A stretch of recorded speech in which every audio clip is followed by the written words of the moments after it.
আসসালামু আলাইকুম। মিনুস এভরিডে কুকিংয়ে আপনাদের সবাইকে স্বাগতম। আজকে আমি আপনাদেরকে রান্না করে দেখাবো কিভাবে চুলায় আস্ত মুরগির বারবিকিউ করতে হয়, তারই প্রস্তুত প্রণালী। তাহলে আপনারা দেখে নিন। আমি 1.5 কেজি ওজনের একটি ব্রয়লার মুরগি নিয়েছি।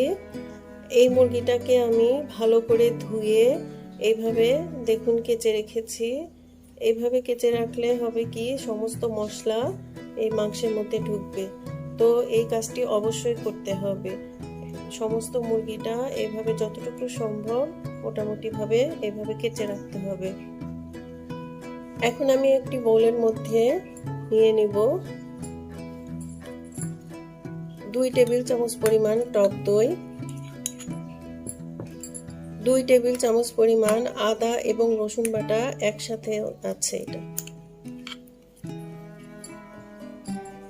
2 টেবিল চামচ পরিমাণ টমেটো সস,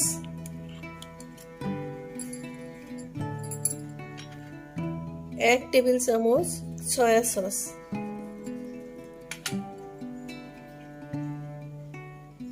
1 চা চামচ বারবিকিউ সস। এটি আপনাদের ঘরে যদি থাকে তাহলে দেবেন, না থাকলেও হবে, এটা না দিলেও হবে। এরপরে আমি আরো দিয়ে দিব 1 চা চামচ গরম মশলার গুঁড়া, 1 চা চামচ মরিচের গুঁড়া। যে যেমন ঝাল খেতে পছন্দ করেন সেইটা ঝাল বুঝে আপনারা দিবেন। আমি এখানে 1 চামচ দিয়েছি কারণ বারবিকিউটা একটু হালকা ঝাল ঝাল হয়। আরো দিয়েছি আধা চা চামচ জিরার গুঁড়া, আর দিয়ে দিব স্বাদ মতো লবণ। এখানে আমার সয়া সসের লবণ আছে এবং বারবিকিউ সসেও লবণ আছে, এই জন্য আমি পুরোটা দেব না, আধাটা লবণ দিয়ে দিলাম, আধা চা চামচ। এই সমস্ত মশলাটা এখন আমি খুব ভালো মতো একসাথে মিশিয়ে নেব।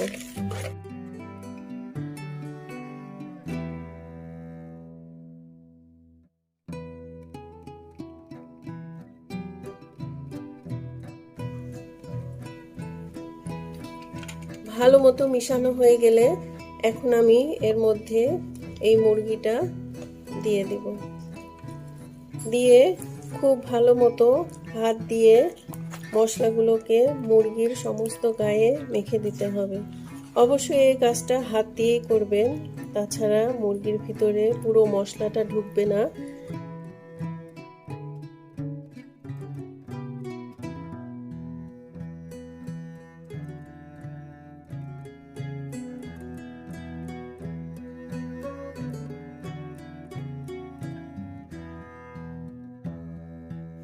আমার চিকেন মাখা হয়ে গিয়েছে। এখন আমি এটা 8 ঘন্টার জন্য আমি ফ্রিজে নর্মাল চেম্বারে রেখে দিব। 8 ঘন্টা পরে আমি এটা রান্না করব। তবে অবশ্যই আপনারা 8 ঘন্টা না হলেও অন্তত 4 থেকে 5 ঘন্টা রাখার চেষ্টা করবেন, তাহলে সমস্ত মশলাটা মুরগির মধ্যে ঢুকবে এবং খেতে ভালো হবে। আমি 6 ঘন্টা পরে ঢাকনাটা খুলে এখন এর মধ্যে আমি 2 টেবিল চামচ পরিমাণ সয়াবিন তেল দিয়ে দিব, দিয়ে ভালো মতো মাখিয়ে দেব।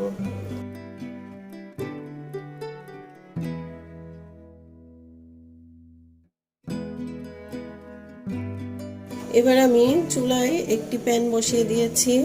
প্যানটা হালকা গরম হওয়ার পরে আমি এতে 1/3 কাপ সয়াবিন তেল দিয়ে দিলাম। বারবিকিউ করতে খুব বেশি তেলের প্রয়োজন হয় না, এই তেলে আমার বারবিকিউটা হয়ে যাবে। এবার আমি চিকেনটাকে তুলে তেলের মধ্যে দিয়ে দিব।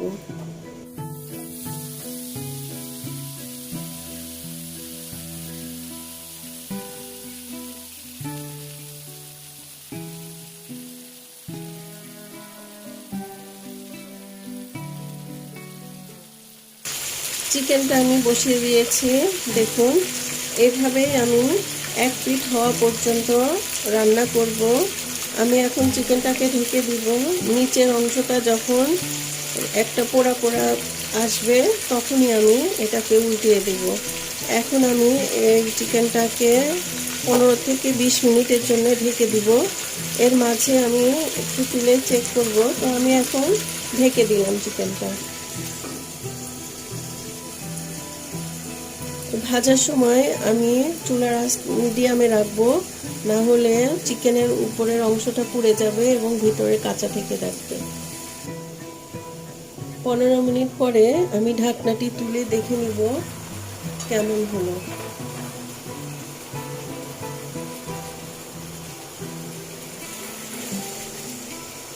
এখন আমি চিকেনটি উল্টিয়ে দেব।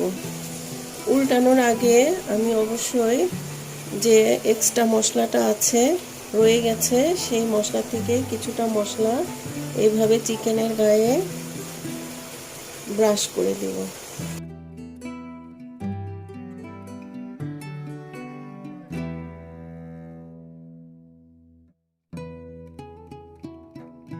এখন আমি খুব সাবধানে চিকেনটাকে উল্টে দেব।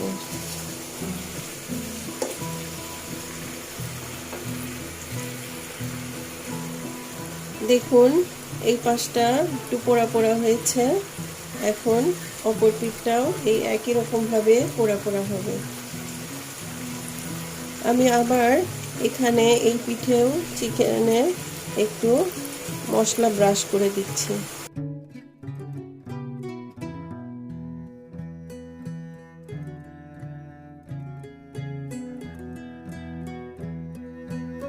এবার আমি আবার 15 মিনিটের জন্য এই বারবিকিউ চিকেনটাকে ঢেকে দিলাম।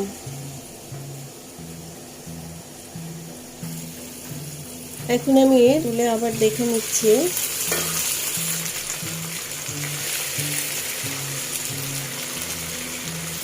দেখুন মুরগিটা বেশ একটা পোড়া পোড়া ভাব এসেছে, আর এই সাইডের যে পোড়া অংশগুলো এগুলো একটু তুলে মুরগির গায়ের সাথে লাগিয়ে দিবেন। এটাতে একটা স্মোকি ফ্লেভার আসবে, যেটাতে বারবিকিউ খেতে অনেক ভালো লাগে।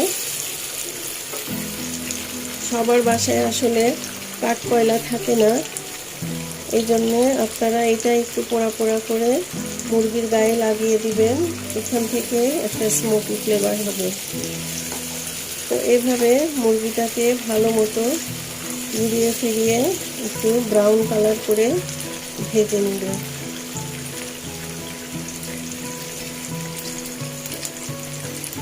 এখন আবার আমি এই মশলাটা মুরগির গায়ে ব্রাশ করে দিচ্ছি।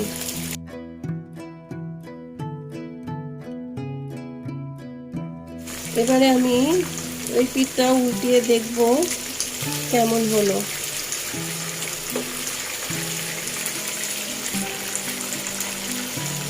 দেখুন এই পাশটাও পোড়া পোড়া হয়েছে। এখন এই পোড়া অংশগুলো তুলে আমি মুরগির গায়ের সাথে লাগিয়ে দিচ্ছি। মুরগিটা কিন্তু প্রায় সিদ্ধ হয়ে গিয়েছে। এটা যেহেতু অনেক ঘন্টা ম্যারিনেট করা ছিল আর আমি ঢাকনা দিয়ে বারবিকিউ করছি, এই জন্য আশা করি মুরগিটা তাড়াতাড়ি সিদ্ধ হয়ে যাবে।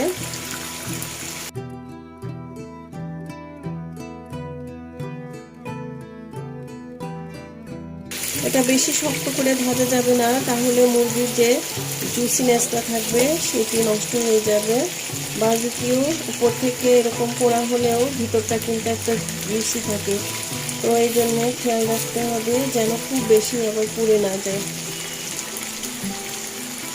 তো এইভাবে আমি আবার কিছুক্ষণের জন্য 5 থেকে 7 মিনিটের জন্য আমি মুরগিটাকে ঢেকে দিব।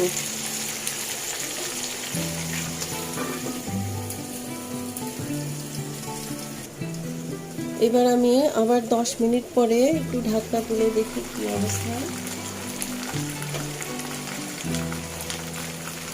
আমার বারবিকিউ চিকেনটা হয়ে এসেছে। একটু তেলের মধ্যে নেড়ে চেড়ে আমি এখন চিকেনটা নামিয়ে ফেলব। নামিয়ে পরিবেশন করে আপনাদের দেখাবো কেমন হলো। তার আগে আমি এখানে যে চিকেন মাখা মশলাটা ছিল এই মশলাটাকে আমি একটু তেলে কষিয়ে আপনাদের দেখাবো। আমি চিকেনটা তুলে নিয়েছি। এখন দেখুন, চিকেনটা তুলে নেওয়ার পরে ওই আগের তেলটা অনেকখানি রয়ে গেছে, কারণ এই বারবিকিউটা করতে তেলের পরিমাণ অত বেশি লাগে না। এখন আমি এই তেলের মধ্যেই মশলাটা দিয়ে একটু কষিয়ে নেব।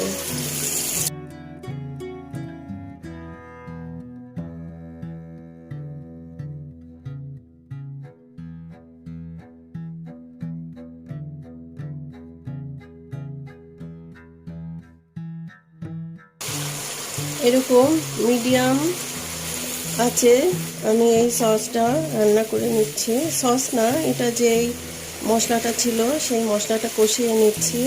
এটার মধ্যে আপনারা লবণ দেখে নেবেন, যদি লবণ লাগে দিবেন, নাহলে দরকার নাই। তবে এখানে 1 চা চামচ পরিমাণ চিনি দিতে হবে। চিনিটা দিলে এর টেস্টটা অনেক মজা হবে, তো আপনারা চেষ্টা করবেন 1 চা চামচ পরিমাণ চিনি দেওয়ার জন্য। তো চিনি দিয়ে ভালো করে নেড়ে চেড়ে দেখুন মশলাটা কষানো হয়ে গিয়েছে এবং উপর দিয়ে তেল উঠে এসেছে। আমি এখন সসটা নামিয়ে ফেলব। এটা দিয়ে বারবিকিউয়ের সাথে খেতে খুব ভালো লাগে। তাহলে আমি এখন আপনাদের পরিবেশন করে দেখাবো।